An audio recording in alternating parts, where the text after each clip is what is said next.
My name is Jenica Scroggs, and this will be my video learning activity 1 on the foundations of medical terminology. We'll be talking about the different types of word parts. We'll start out with the root. The root is the foundation of a term by adding a combining vowel such as dash O or slash O, like root O. Any word with slash O equals the combining form. So some examples of combining form would be cost O, which means rib, the duct O, meaning lead carry, flex O, meaning to bend. So those are some examples of combining form with the slash O.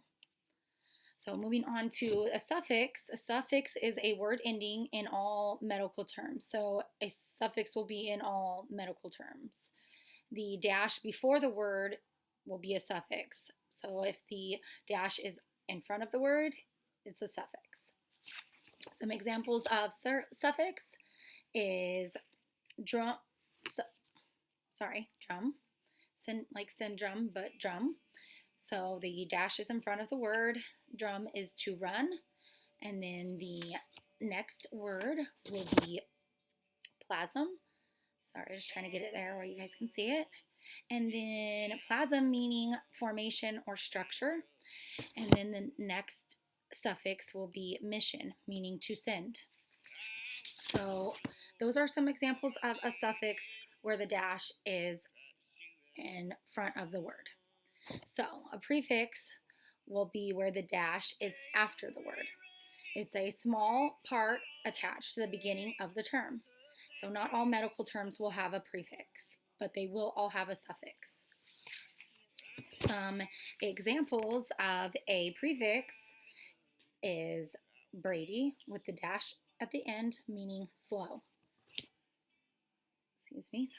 Endo, meaning within or inside, with the dash at the end. Hemi, meaning half, one half. So this will be how you put your term together. You will do prefix, root, then suffix. Your dash after your prefix, your dash before your suffix. And then you also have to remember that you drop the combining vowel when the suffix begins with a vowel. So a suffix beginning with a vowel, such as epidermic, it would be epo, but you wouldn't put epidermic. You drop the O and then put epidermic.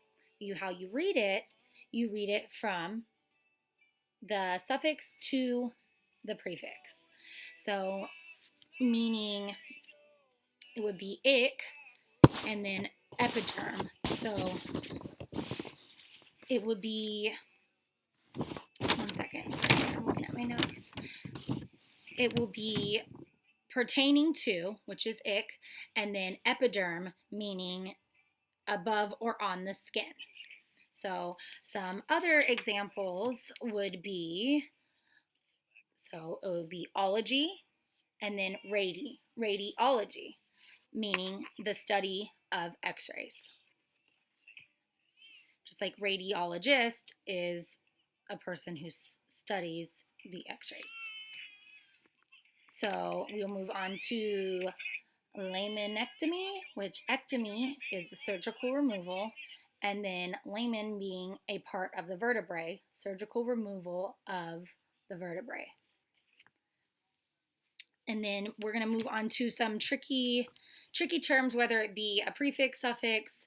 These are some that I chose, while working with, that can seem similar, but, are not. You don't want to use them in the same way.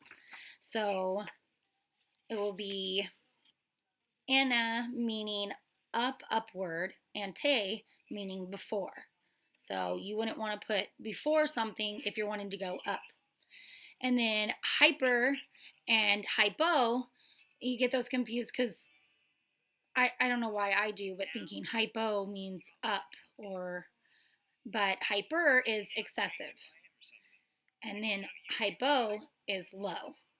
So with those, I tried to remember the ER at the end, meaning it says, use the E as excessive, the hypo, O as in low. I always try to relate something within the word or to the meaning, and that helps me remember.